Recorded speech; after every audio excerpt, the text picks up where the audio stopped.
Muito bem, hoje nós vamos retomar o nosso estudo em escatologia bíblica, falando a respeito de um tempo também bem importante agora para nós, no que diz respeito a o que vai acontecer no nosso futuro. Abra sua Bíblia em 2 Coríntios, capítulo 5. 2 Coríntios, capítulo 5, e nós vamos ler somente um versículo para a gente introduzir, depois nós vamos ver esse versículo um pouquinho mais a fundo, tá bom? 2 Coríntios, capítulo 5, nós vamos ler o versículo 10.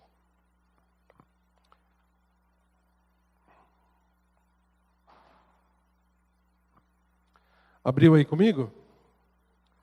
2 Coríntios, capítulo 5, versículo 10 diz assim: porque importa que todos nós compareçamos perante o tribunal de Cristo, para que cada um receba segundo o bem ou o mal que tiver feito por meio do corpo. Vamos orar. Senhor Deus, nós pedimos a Tua orientação agora,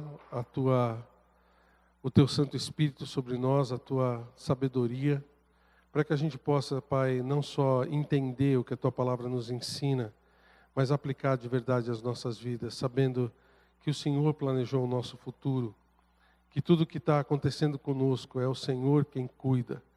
E eu te peço, Senhor Deus, que hoje o Senhor toque nos nossos corações e que nós possamos, Pai, regrar e dirigir as nossas vidas para bem mais perto do Senhor. Eu peço em nome de Jesus. Amém. Muito bem, irmãos, nós estamos tratando a respeito dessa área da escatologia, e estamos estudando as coisas que vão acontecer, as coisas que vão estar no nosso futuro imediato, tá bom? Você sabe que a primeira coisa que vai acontecer, ou que já está acontecendo, ou que já aconteceu, são os sinais, tá bom?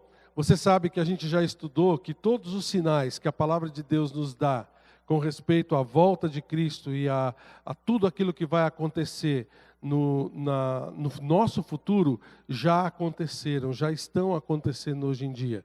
O que a gente pode dizer então é que Jesus pode voltar a qualquer momento. Pode ser hoje? Pode ser hoje inclusive. E quando ele voltar, a primeira coisa que vai acontecer é o quê? O arrebatamento da igreja. Você se lembra que nós estudamos a respeito disso? É o grande e primeiro acontecimento onde os mortos em Cristo vão ressuscitar, ter os seus corpos glorificados, e nós, os vivos que ficarmos, também teremos a mesma coisa. Obrigado, meu amigo. Nós vamos ter também os nossos corpos glorificados e vamos nos juntar com o Senhor no céu. E então, nós vamos passar, enquanto a tribulação está acontecendo na terra, vão acontecer algumas coisas também no céu. Nós vamos estar onde? No céu ou na terra, naquele momento? No céu. Espero que sim. Você tem certeza disso? Amém? Porque se você não tem certeza que você vai com a gente no arrebatamento, você tem que ter essa certeza, tá bom? Cristo morreu pelos seus pecados para dar essa bênção para você, para que você possa ter a salvação. Lembra, Ele é o caminho, a verdade e a vida. Ninguém vai ao Pai senão por Ele. Então, a ideia é que todos nós tenhamos essa certeza da nossa salvação. Porque durante esse período, logo após o arrebatamento, o julgamento de Deus vai estar aqui na terra, nesse período da tribulação. E as pessoas, como a gente já viu, vão sofrer muito, mesmo aquelas que ainda vão querer entregar suas vidas ao Senhor, vão ser mortas, vão ser sacrificadas, e vão sofrer muito durante esse período. O julgamento de Deus vai estar sobre essas pessoas. Só que existe mais uma coisa também. para nós que formos arrebatados, ou para nós que fazemos parte da igreja, nós não vamos estar livres de um julgamento. Você sabia disso? Enquanto o julgamento de Deus vai ser instaurado aqui na terra e toda aquela coisa que a gente já estudou no livro de Apocalipse de ruim vai acontecer, um julgamento de Deus também vai ser instaurado no céu para nós, aqueles que já estivermos com Cristo, para que a nossa união com Cristo esteja completa.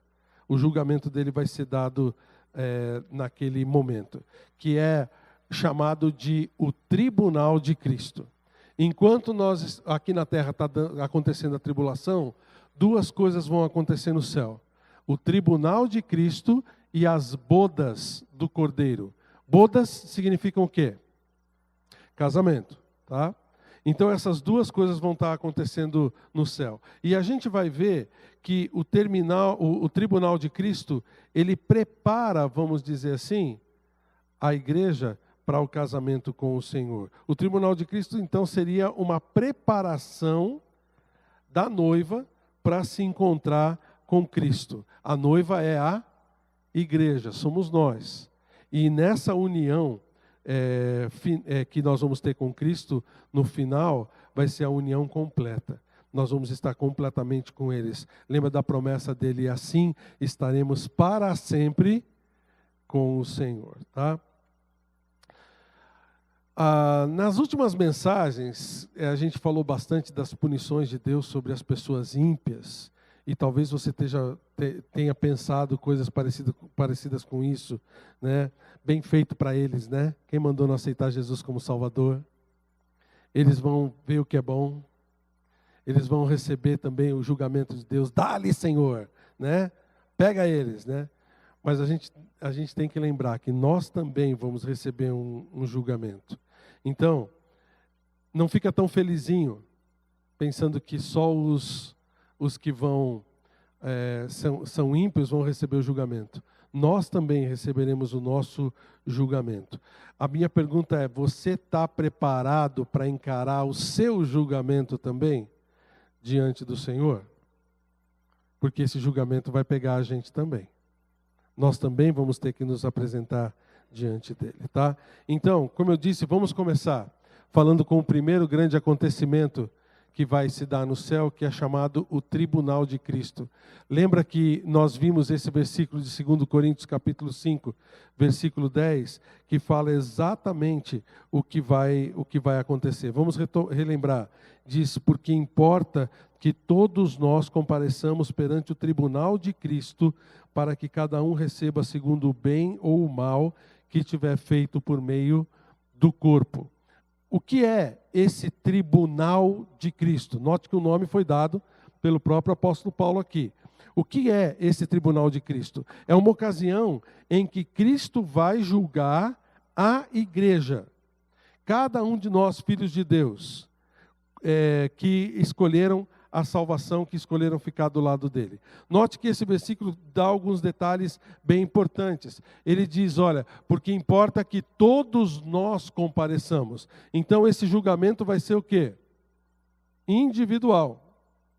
Cada um de nós vai ser julgado individualmente diante do Senhor. Olha só, o próximo texto também, o próximo frase diz isso mais especificamente. Ele diz: cada um será julgado. Olha Romanos capítulo 14, versículo 12. Assim, pois, cada um de nós dará contas de si mesmo a Deus. E ele está falando de nós mesmos. Cada um de nós vai receber o julgamento. Não vai ser um julgamento coletivo, tá?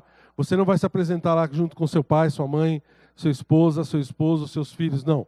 Cada um de nós vai receber um julgamento separado diante do Senhor. E também a gente vê que esse julgamento vai ser de acordo com o bem ou o mal que tiver feito por meio do corpo. Irmãos, nós somos exortados inúmeras vezes pela palavra de Deus para a gente glorificar a Deus com as coisas que a gente faz. Você lembra dessas instruções do Senhor? Alguns versículos aqui, como Mateus capítulo 5, versículo 16, que diz que nós precisamos ser luz para o Senhor. Nós somos a luz do mundo e nós somos o sal da terra. Outros versículos, como 1 Coríntios capítulo 6. Abre lá comigo, em 1 Coríntios capítulo 6, versículo 12. Algumas páginas só aí para trás. 1 Coríntios capítulo 6, versículo 12. O apóstolo Paulo coloca assim: todas as coisas me são lícitas, mas nem todas convêm. O que é uma coisa lícita? Pode, permitido, tá? Lícito você pode mudar para permitido. Todas as coisas são permitidas, mas nem todas convêm. Todas as coisas me são lícitas, mas eu não me deixarei dominar por nenhuma delas. Os alimentos são para o estômago e o estômago para os alimentos, mas Deus destruirá tanto esses como aquele. Porém, o corpo não é para a impureza, mas sim para o Senhor, e o Senhor para o corpo. Deus ressuscitou o Senhor e também nos ressuscitará a nós pelo seu poder. Olha, pula para o versículo 19 agora. Ele diz: acaso não sabeis que o vosso corpo é santuário do Espírito Santo que está em vós, o qual tendes da parte de Deus, e que não sois de vós mesmos? Porque fostes comprados por preço. Agora, pois, glorificai a Deus no vosso corpo. A ideia aqui é que a gente use o nosso corpo, use os nossos dons, use as nossas habilidades para poder glorificar o Senhor. Então, essa vai ser a cobrança do nosso Senhor Jesus Cristo. No tribunal de Cristo, cada um vai ser julgado a respeito das obras que ele está fazendo diante do Senhor. A ideia será que o julgamento é se nós estamos cumprindo ou não o mandamento do Senhor aqui. É interessante porque essa palavra que é utilizada aqui para tribunal é a palavra bema. Você já ouviu essa palavra antes? É uma palavra grega que é bema, que significa um lugar elevado, ou uma plataforma, ou uma tribuna, onde fica o oficial, o juiz, né? Então, parece que a ideia é que o Senhor mesmo vai ser o nosso julgador, de acordo com aquilo que a gente tem feito diante do Senhor. Agora, existe um objetivo específico para esse tribunal. Existem dois objetivos, eu creio que esse tribunal de Cristo vai trazer. Primeiro é um objetivo imediato, que são os galardões. Note que o versículo fala, para que cada um receba segundo o bem ou o mal que tiver feito por meio do corpo. Galardões são recompensas, que a gente vai ver daqui a pouquinho mais a fundo. Mas são recompensas que o Senhor quer dar para a gente através daquilo que a gente fez ou deixa de fazer diante do Senhor.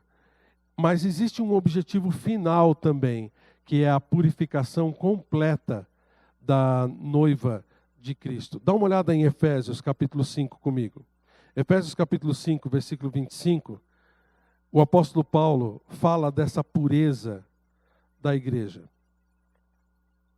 Efésios capítulo 5, versículo 25, em comparação ao casamento. Ele está dando aqui ordens com respeito ao casamento, e ele diz o seguinte, versículo 25 de Efésios capítulo 5. Maridos, amai vossa mulher, como também Cristo amou a igreja, e a si mesmo se entregou por ela, para que a santificasse, tendo-a purificado por meio da lavagem de água pela palavra, para a apresentar a si mesmo igreja gloriosa, sem mácula, nem ruga, nem coisa semelhante, porém santa e sem defeito. Você notou aqui que ele fala que Cristo vai apresentar a igreja para si mesmo, tendo-a purificado por meio da lavagem de água pela palavra? Que palavra é essa? A própria palavra de Deus. A palavra com a qual nós somos instruídos para fazermos as coisas, fazermos o bem e deixarmos de fazer o mal. Então, o tribunal de Cristo vai ser aquele momento onde nós vamos ser colocados como igreja exatamente no nosso lugar. O tribunal de Cristo vai purificar a igreja, vai fazer com que nós recebamos recompensas ou sejamos chamados a atenção por aquelas coisas que a gente deixou de fazer. Mas vai ser o lugar mais elevado quando esse tribunal terminar, que a igreja pode ficar. Ele chama aqui de uma igreja gloriosa, sem mácula, sem defeito, pura e sem defeito. Irmãos, eu não sei quanto ao seu sentimento agora, mas eu acho que a nossa igreja ainda não é perfeita. Eu tenho uma desconfiança a respeito disso. Inclusive porque eu sou parte da igreja. E eu sei dos meus defeitos e das minhas necessidades. Vai ser necessário a gente passar por esse tribunal para que a gente possa receber essa purificação final do Senhor lá quando a gente estiver no céu com Ele. Então, vamos ver como vai ser esse tribunal. Como será o tribunal de Cristo? Primeiro, quando que ele vai acontecer? Aqui é simples da gente ver, né? Vai ser logo em seguida ao arrebatamento, antes das bodas do Cordeiro. O Senhor Jesus, ele sempre associou as recompensas do salvo à ressurreição dos mortos. Quer ver, se você olhar em Lucas capítulo 14, versículo 14, você vai ver isso. Lucas capítulo 14, versículo 14, o Senhor diz assim: e serás bem-aventurado pelo fato de terem eles com que recompensar-te. A tua recompensa, porém, tu a receberás na ressurreição dos justos. Se você olhar em Apocalipse capítulo 19, versículo 8, também os atos de justiça que compõem a noiva são recebidos também no final. Então, as recompensas sempre estão ligadas com essa ideia da ressurreição. Então, a gente sabe que esse tribunal de Cristo, ele só pode acontecer depois do arrebatamento, porque é quando nós vamos ser ressuscitados, tá bom? E vai ser entre o arrebatamento, a nossa ressurreição, ou corpo glorificado, e apresentar a noiva purificada para Cristo. Então a gente só pode colocar o tribunal de Cristo no meio desses dois acontecimentos, entre o arrebatamento e antes das bodas do Cordeiro. Então essa é a nossa posição com respeito a quando o tribunal de Cristo vai acontecer, orientado pela palavra de Deus. Onde ele vai acontecer? Lembra desse versículo de 1 Tessalonicenses 4,17, falando do arrebatamento? Que nós vamos nos encontrar com o Senhor entre nuvens. A ideia é que esse tribunal de Cristo também aconteça no céu. Tá? Então, entre o arrebatamento e as bodas do Cordeiro, e no céu, nos ares, como ele diz aqui, a respeito desse tribunal. Se você olhar em 2 Coríntios capítulo 5, versículo 10 de novo, você vai ver que o apóstolo Paulo, o contexto do capítulo, é falando a respeito do nosso futuro, é falando a respeito de coisas que vão acontecer no céu. Dá uma olhada ali no versículo 1, ele fala isso, tá bom? E você pode olhar isso de uma forma mais completa depois. Mas a gente vai ver que realmente são coisas que vão acontecer no céu. Olha o versículo 8 de 2 Coríntios capítulo 5. Ele fala assim: entretanto, estando em plena confiança, preferindo deixar o corpo e habitar com o Senhor. Assim nós vamos estar com o Senhor. Então tudo isso vai acontecer no céu, tá bom? É como a gente sabe onde esse tribunal de Cristo vai acontecer, tá bom? E quem é que vai ser o juiz? O Filho vai ser o juiz. Ele será o juiz. Ele recebeu de Deus o Pai esse poder de julgar. Vai comigo para João capítulo 5 agora. João capítulo 5. Você está vendo que a gente está indo para vários versículos diferentes nas Escrituras, mas é para você saber da onde que a gente tira esses ensinamentos que a gente traz para você. A gente tem uma base bíblica bem forte para que a gente possa saber e falar aquilo que a gente está colocando. Dá uma olhada em capítulo 5 de João, no versículo 21. Ele diz o seguinte: pois assim como o Pai ressuscita e vivifica os mortos, assim também o Filho vivifica aquele a quem quer. E o Pai a ninguém julga, mas ao Filho confiou todo o julgamento. Então quem é que vai ser o juiz? O Filho. Me perdi aqui. O Filho confiou todo o julgamento. 23 agora. A fim de que todos honrem o Filho de modo porque honram o Pai. Quem não honra o Filho, não honra o Pai que o enviou. Em verdade vos digo que quem ouve a minha palavra e crê naquele que me enviou, tem a vida eterna, não entra em juízo, mas passou da morte para a vida. Em verdade vos digo que vem a hora, e já chegou, em que os mortos ouvirão a voz do Filho de Deus, e os que a ouvirem viverão.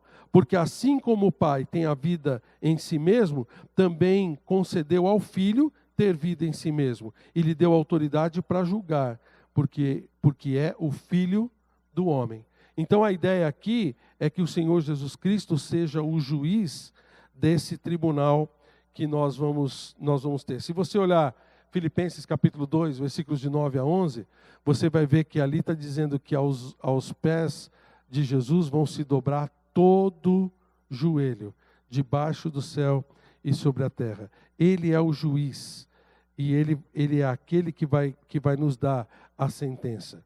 E a gente já viu em 2 Coríntios capítulo 5, versículo 10, quem será julgado? Você, eu, cada um vai ser julgado. Mas vai ser julgado o quê? Cada um será julgado segundo as suas próprias obras. São as obras dos salvos que serão julgadas. Dá uma olhada nesse versículo de 1 Coríntios capítulo 4. Vai lá comigo para 1 Coríntios capítulo 4, versículo 5. 1 Coríntios capítulo 4, versículo 5.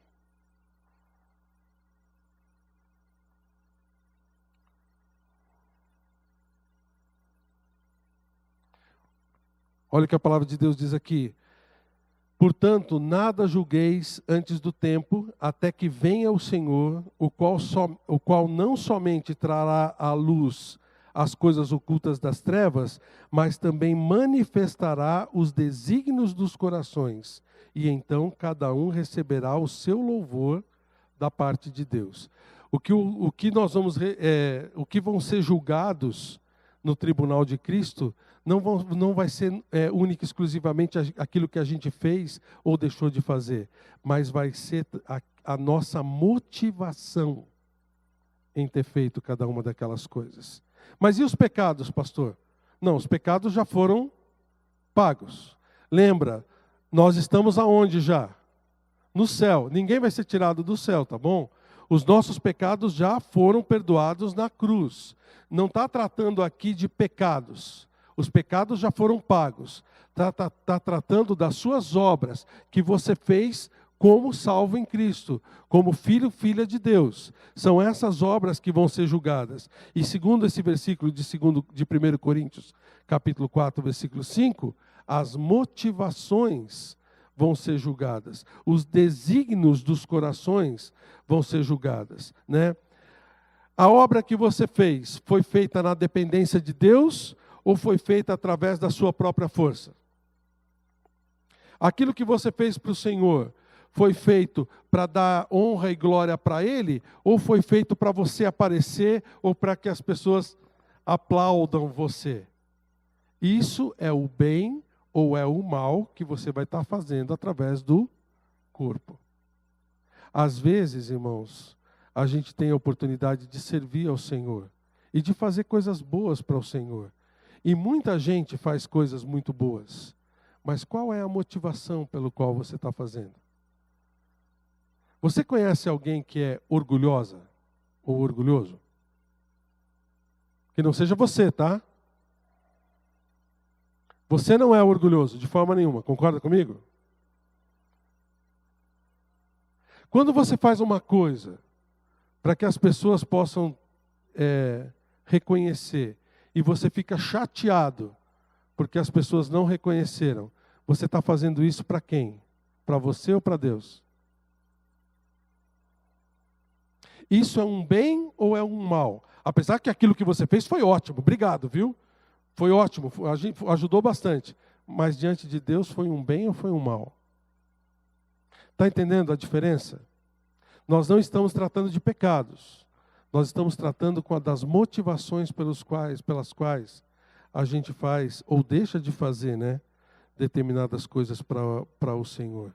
Quantas vezes a gente tem pedido para alguém fazer alguma coisa, ajudar em uma determinada área na igreja, ou mesmo ajudar alguém, e a gente recebe, eu não tenho tempo, eu não posso fazer nesse momento. Pede para outro, pastor, pede para outro. Ou mesmo, eu tenho recebido muitas respostas positivas. Você pode fazer isso para mim, irmão? Irmão, pode fazer isso? Claro que eu posso, pastor, pode deixar que eu faço. Aí o tempo passa, o tempo voa, e a obra não sai, a coisa não vem. Ou é feita assim, sabe, às pressas, de última hora, né? E ainda fica chateado se a gente não vai lá agradecer com todas as honras, né? Sabe, essas são as motivações que o Senhor vai querer que a gente tenha. Ele diz que Ele vai trazer à luz os julgamentos. Como vai ser esse julgamento? O julgamento vai ser pelo fogo. Olha o capítulo 3. Você está em 1 Coríntios aí? Olha o capítulo 3. Esse texto aqui do capítulo 3 é muito interessante. Porque ele classifica as obras e julga elas através do fogo. No versículo 10 ele fala o seguinte.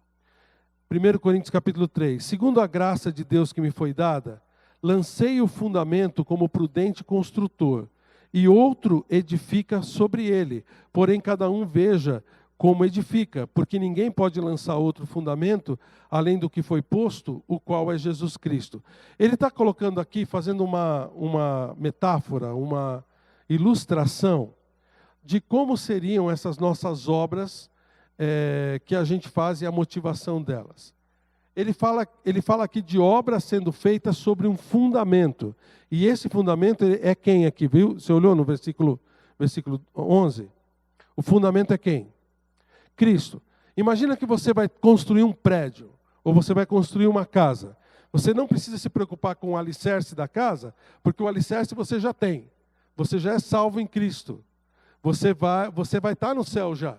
O seu fundamento é quem? Cristo. Só que agora você vai construir, através das suas obras, uma casa. Lembra que Jesus falou de mansões no céu? Que ele ia, quando ele fosse, ele ia voltar e ia fazer mansões para a gente?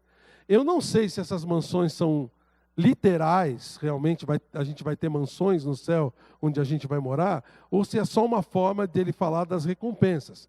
Mas vai ser legal se a gente tiver uma mansãozinha legalzinha lá, né? Mas isso vai depender, talvez, desse tipo de construção que você vai ter. Porque o que ele está dizendo aqui é que muitas pessoas, quando a gente faz as nossas obras, nós estamos lançando como que materiais lá para o céu para que essa mansão seja feita. Aí ele fala, dá uma olhada no versículo 12. Contudo, se o que alguém edifica sobre o fundamento, olhem os materiais, é ouro, prata, pedras preciosas, madeira, feno, palha. Manifesta se tornará a obra de cada um, pois o dia, olha que tem um dia aí com letra maiúscula, está falando de que dia aqui? O dia do Senhor, a volta de Cristo. O dia a demonstrará, porque está sendo revelada pelo fogo.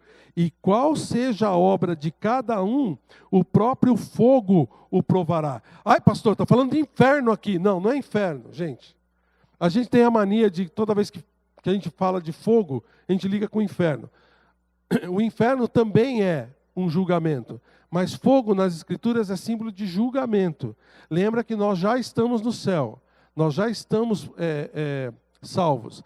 A ideia desse fogo passando pelas nossas obras é para essa purificação. Você notou que teve 6 materiais que foram mandados? 6 materiais.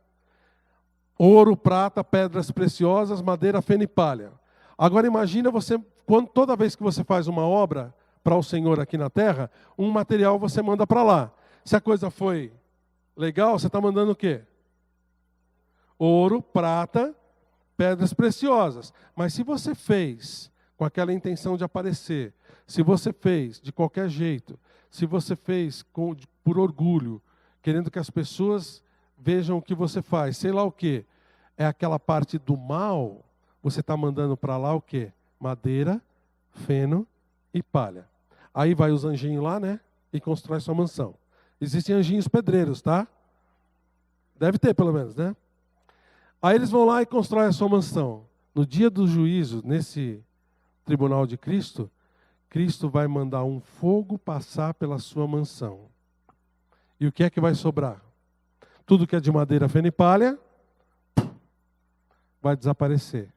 Só vai restar o que foi feito em ouro, prata e pedras preciosas. Note que ele fala aqui que isso vai acontecer no dia. Esse dia é o nosso tribunal de Cristo. Esse dia vai ser esse dia que nós estamos falando aqui. Note o versículo 14. Se permanecer a obra de alguém que sobre o fundamento edificou, esse receberá galardão. As recompensas vão ser feitas também através desse julgamento. Aí vem o versículo 15. Se a obra de alguém se queimar, sofrerá ele dano. Quer dizer, não vai receber nenhuma recompensa. Mas esse mesmo será salvo, todavia, como que através do fogo. A ideia aqui, ele reforça aquela ideia que a gente vê nas Escrituras, no Novo Testamento inteiro, que nós não perdemos a nossa salvação. Mesmo que você não tenha mandado nada para o céu de bom, para construir a sua mansão lá, você ainda assim vai ser salvo. Como que através do fogo. Você vai entrar no céu com um cheirinho de fumaça na roupa. Mas você já está salvo, porque o fundamento já foi feito, já foi lançado. A ideia aqui não é julgamento para você ser salvo ou não ser salvo, mas é um julgamento para as recompensas que você vai receber no céu, tá bom? Então note que o fogo é um símbolo muito importante, porque ele não está mostrando aqui que esse exame é baseado, por exemplo, numa visão externa, numa visão exterior. Ele está falando do interior. Ele está falando das coisas que acontecem dentro do coração. Você que conhece um pouquinho de construção, você sabe muito bem disso. Você pode pegar uma parede e fazer uma parede com papelão até. Cobrir ela com uma massa e passar uma tinta por cima e falar que é uma parede de tijolos. As pessoas só vão descobrir que não é parede de tijolos quando? Quando alguém encostar na parede, a parede cair. Mas dá para enganar, não dá? Agora, o fogo vai ser enganado com isso? Então veja que o fogo simboliza isso. O julgamento de Deus não se baseia na visão externa, mas se baseia no que a obra foi feita. Em que base essa obra foi feita? A obra foi feita a obra que foi feita com a motivação certa vai permanecer, enquanto que aquela que foi feita com a motivação errada não vai valer de nada. Está vendo, filho de Deus? Esse é o julgamento que nós vamos passar, o julgamento do tribunal de Cristo. E qual vai ser o resultado? A gente já viu aqui que nós vamos receber galardões. Nós não vamos para todos esses versículos, depois eu posso passar para você, se você quiser. Mas a palavra de Deus nos fala de 5 coroas diferentes que nós vamos receber como prêmio pelas nossas boas obras, as obras que a gente faz. Sabe, o apóstolo Paulo até compara isso lá em 1 Coríntios capítulo 9, com a medalha que os corredores numa Olimpíada ganham. Quando você faz a coisa do jeito certo e você chega no lugar certo, na hora certa, você ganha medalhas. Essas vão ser as nossas recompensas. Ele fala da coroa incorruptível para os que obtiverem vitória sobre o velho homem, sobre as tendências do velho homem. Fala de coroa de alegria para os ganhadores de alma, coroa da vida para os que suportarem as provações, coroa da justiça para os que amam a vinda de Cristo, e ele fala de coroa da glória para os que se dispuserem a apacentar o rebanho de Deus, aqueles que trabalham na obra de Deus. Está vendo como é importante a gente valorizar os nossos missionários também, os nossos pastores, porque aqueles também têm uma recompensa especial dada para eles. E o que é que nós faremos com essas coroas que nós vamos receber? Desculpa, antes da gente falar disso, né? Aquele que tiver toda a sua obra queimada, vai receber o quê? Perda. Vai receber coroa? Não. O que ele fala aqui em 1 Coríntios capítulo 3, versículo 15, é que ele vai sofrer a perda. Ninguém que só mandar esse tipo de coisa para o céu vai receber qualquer tipo de galardão. Em 1 Coríntios capítulo 9, versículo 27, o apóstolo Paulo fala que pessoas assim são chamadas de desqualificados ou não aprovados, inúteis para o Senhor. Então, que nós não sejamos assim, tá? Que nós, como filhos de Deus, saibamos dar valor a tudo aquilo que Ele deu para a gente. Porque Ele faz uma promessa muito importante. Olha comigo em Apocalipse capítulo 7. Olha a promessa que tem nesse versículo, que é muito importante para a gente. Ele repete, inclusive, depois lá no capítulo 21, versículo 4, a mesma promessa. Olha capítulo 7 de Apocalipse, versículo 17. Ele diz assim: pois o Cordeiro que se encontra no meio do trono os apacentará e os guiará para as fontes da água da vida, e Deus lhes enxugará dos olhos toda lágrima. Se você olhar 21, 4, também ele tem essa mesma promessa. A ideia é que o céu seja um lugar onde nunca mais a gente vai ter pranto. Nunca mais a gente vai ter dor. Nunca mais nós vamos ter motivos para chorar, para ficar tristes. Ele promete que vai enxugar dos nossos olhos toda lágrima. Pergunta, quando é que isso vai acontecer? Onde isso está acontecendo? Enxugar dos olhos as lágrimas. Aqui agora? No arrebatamento? Não. Quando nós já estivermos lá. Gente, vai rolar muita lágrima no céu para ter que ser enxugada antes dessa promessa se cumprir.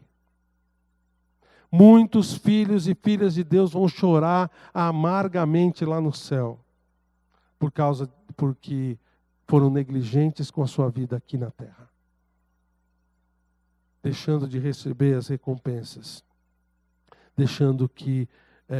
revelando que os seus motivos não foram bons. Mas a grande vantagem é que mesmo desses, as lágrimas vão ser enxugadas. Mesmo esses que não se comportaram bem aqui, vão continuar sendo purificados diante do Senhor. O fogo os purificará. O fogo vai purificar a gente. E aí a gente vai poder se unir definitivamente com o Senhor. Maravilha, né? Aí nós vamos participar das bodas do Cordeiro. Vai comigo lá para Apocalipse 19. Apocalipse 19. Nós vamos rapidinho aqui, tá, gente? Nosso tempo já está um pouquinho avançado. Mas olha a partir do versículo 7. Ele diz assim, Apocalipse 19. Alegremo-nos, exultemo-nos e demo-lhes glória, porque são chegadas as bodas do Cordeiro, cuja esposa a si mesma já se ataviou, pois lhe foi dado vestir-se de linho finíssimo, resplendente e puro, porque o linho finíssimo são o quê? Os atos de justiça dos santos. Então falou-me o anjo, escreve, bem-aventurados aqueles que são chamados à ceia das bodas do Cordeiro. E acrescentou, essas palavras, são estas as verdadeiras palavras de Deus. Nós vimos a semana passada essa bem-aventurança de nós estarmos juntos, participando das bodas do Cordeiro. Essas bodas são o casamento de Cristo com a sua igreja. A noiva aqui é a igreja. Como nós vimos em Efésios capítulo 5, nós vimos que a igreja é a noiva. Se você olhar capítulo 5, versículos de 28 a 33, você vai ver isso. Você vai ver que através do tribunal de Cristo, a igreja foi então purificada. Toda a mácula foi tirada da igreja. E diz aqui no versículo 7 que ela a si mesma se ataviou ou se vestiu com o linho finíssimo e puro. Esse linho finíssimo no versículo 8 diz que são os atos de justiça dos santos. Sabe qual vai ser o vestido de noiva da igreja? As meninas aí que sonham com vestidos de noiva, né? Cadê a Lívia?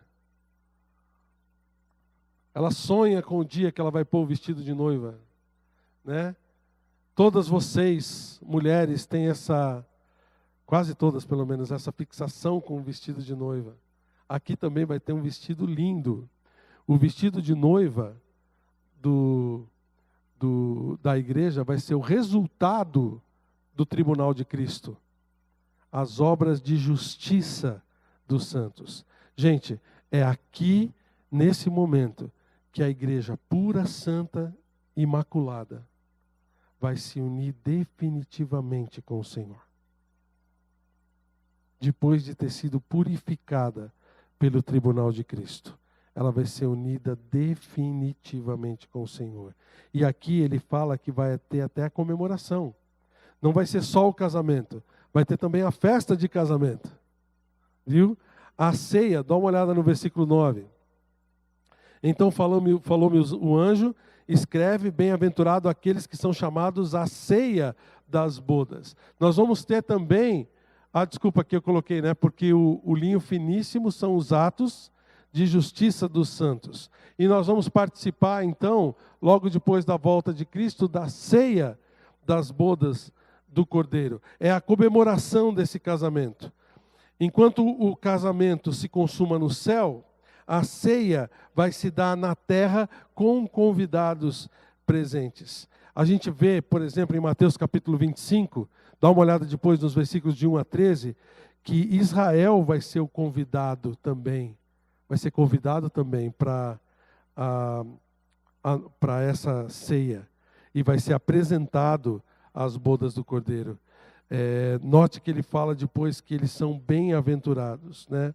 Então, Deus vai demonstrar nesse momento o seu amor por toda a humanidade e não só por Israel, apresentando para cada um, para todos aqueles que sobreviverem à tribulação, a igreja como sendo a sua noiva. Aquele povo que ele juntou para si de todos os povos da terra.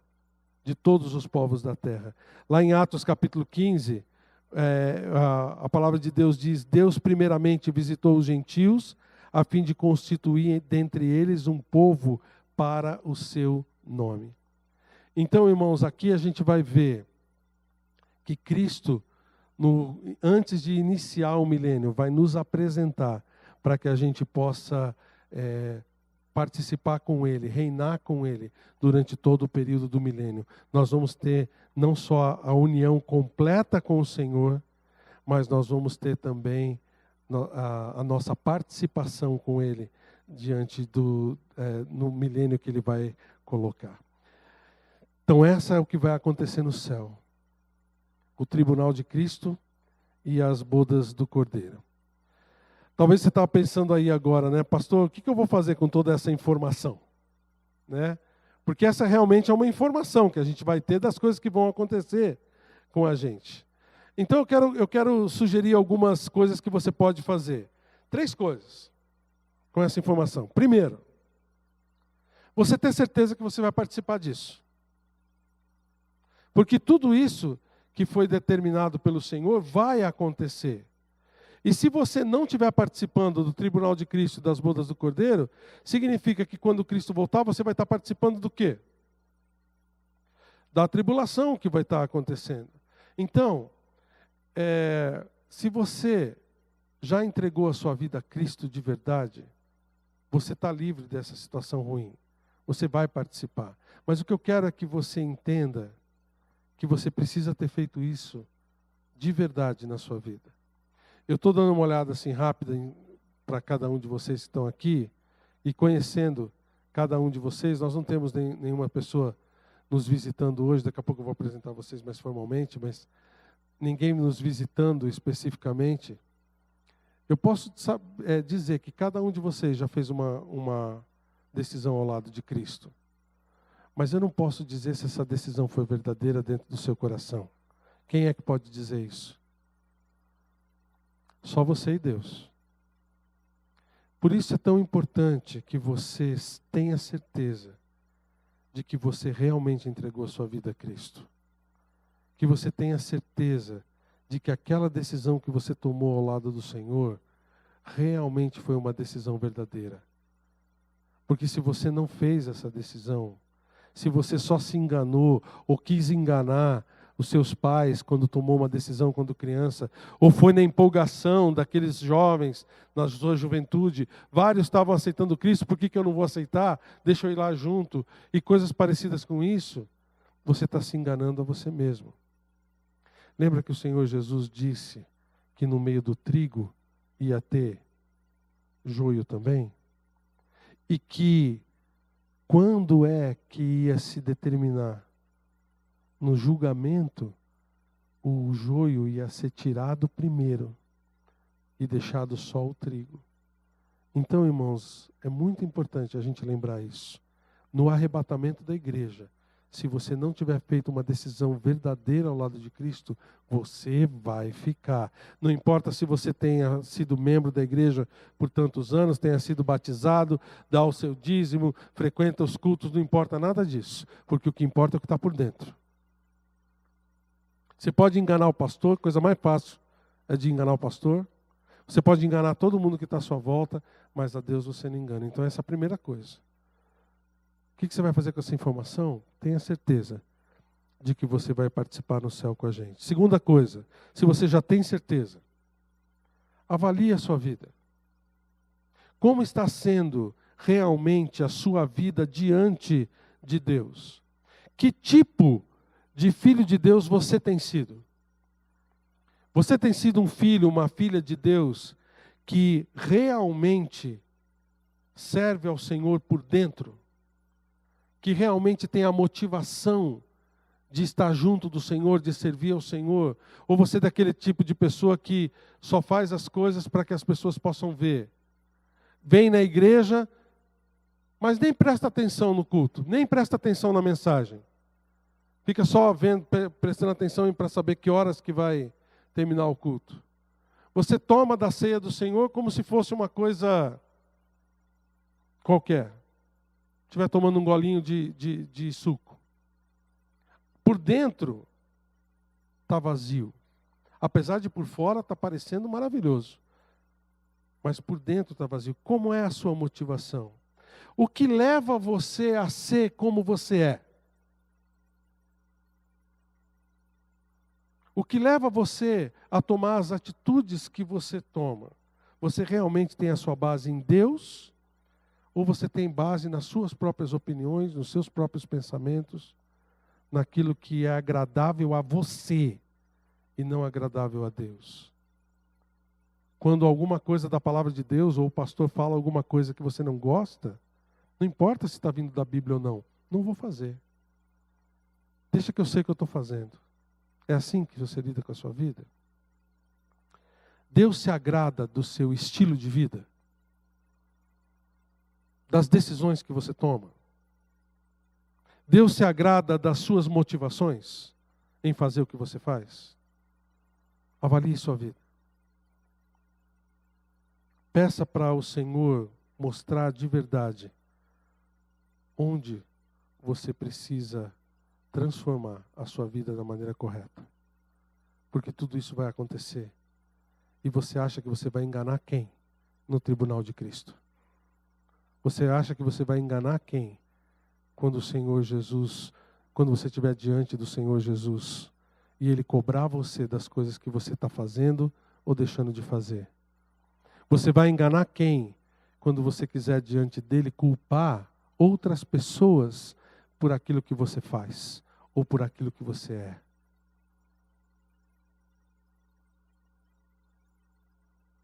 E aí, avaliando a sua vida, tome o terceiro passo, que é começar a mudar. Fazer mudanças de verdade na sua vida que vão determinar a vontade de Deus na sua vida. Para que você não entre no céu com um cheirinho de fumaça na roupa. Para que toda obra que você mandar para o Senhor não seja consumida pelo fogo. Comece a mudar. Eu sei que se a gente prestar atenção, tem muita coisa que a gente precisa mudar na vida da gente. Tem muita coisa que Deus quer que a gente faça, que a gente não está fazendo. Por quê? Porque eu não quero. Você pode arrumar um monte de desculpas. A gente pode arrumar um monte de desculpas. Mas no fundo, se eu quisesse mesmo, eu fazia. Não é assim? No fundo, se eu me aplicasse para fazer, eu faria isso para Deus. Eu faria o que Ele está pedindo. Mas eu não faço porque eu não quero. Muda. Muda a sua atitude. Muda a sua vida. Muda o seu coração. Porque quando a gente estiver diante do Senhor, todas as máscaras vão cair. Nós não vamos poder colocar a culpa em ninguém. Nós vamos estar só entre Ele e nós. E o Senhor conhece tudo. Nós não vamos poder enganar Ele em absolutamente nada. Então, com toda essa informação, tenha certeza de que você vai estar no céu. Avalie a sua vida e comece a mudar as coisas que você sabe que você precisa, para que você possa se encontrar com o Senhor, sabendo que você vai passar pelo tribunal de Cristo. Você possa se encontrar com o Senhor com braços abertos e não com o rabinho no meio das pernas morrendo de vergonha. Mas que a gente possa se encontrar com alegria com o Senhor. E quanto menos lágrima no céu, melhor. Baixe a sua cabeça, feche os seus olhos. Vamos orar. Primeiro eu quero agradecer ao Senhor porque você está aqui. Porque você está ouvindo essa mensagem. Porque tudo isso que Ele revela para a gente são coisas que realmente vão fazer parte da vida da gente. Mais cedo ou mais tarde. Então eu quero incluir você na minha oração agora. Se você disse, pastor, eu quero permanecer diante do tribunal de Cristo de uma maneira bem mais limpa do que eu estou agora. Eu quero que o Senhor modifique a minha vida. Eu sei de atitudes que eu preciso tomar. Eu sei de atitudes que eu preciso consertar na minha vida. E eu quero nesse momento que o Senhor trate isso para mim. Eu quero deixar com que as coisas que eu faço se tenham as motivações certas. Eu quero me entregar agora, entregar essas áreas da minha vida ao Senhor, para que Ele possa fazer o que Ele quiser da minha vida. Eu quero agradar ao Senhor. Se esse é o seu motivo de oração, levanta a sua mão. Eu vou orar por você nesse momento. Várias mãos levantadas. Pode baixar. Mais alguém? Obrigado. Pode abaixar sua mão. Eu quero que o Senhor modifique a minha vida. Não quero me apresentar diante dele do jeito que eu estou. Mas eu quero que ele me ajude a mudar muitas coisas que eu preciso mudar. Mais alguém? Obrigado. Pode abaixar sua mão. Obrigado. Senhor Deus, o Senhor está vendo as mãos levantadas dos teus filhos e filhas. E o Senhor conhece exatamente o que fez com que eles levantassem suas mãos agora. Por isso eu te peço que o Senhor especificamente toque nos seus corações sobre essas situações, esses problemas, esses defeitos. Que o Senhor, Pai, possa trazer para eles a tua orientação, para que possam fazer a obra para o Senhor de uma maneira digna, de uma maneira que honre o Senhor. Que não se busque, Senhor Deus, reconhecimento das pessoas. Que não se busque, Senhor Deus, o orgulho de poder achar que é na nossa força que fazemos isso. Que não se busque, Senhor Deus, a satisfação pessoal, mas que se busque a tua satisfação e que a gente possa dar o melhor para o Senhor. Pai, eu me coloco diante do Senhor também, junto com essas mãos levantadas. Mãos que realmente buscaram o Senhor. E eu te peço que o Senhor toque nos nossos corações, para que a gente seja consertado pelo Senhor, tal que a gente chegue diante de Ti com alegria, sabendo que o Senhor vai nos julgar da maneira justa, da maneira santa e nos purificar. Obrigado, Senhor Deus, por podermos ter certeza de que o Senhor está cuidando de nós e de que o Senhor vai nos julgar da maneira justa, da maneira correta. Peço em nome de Jesus. Amém.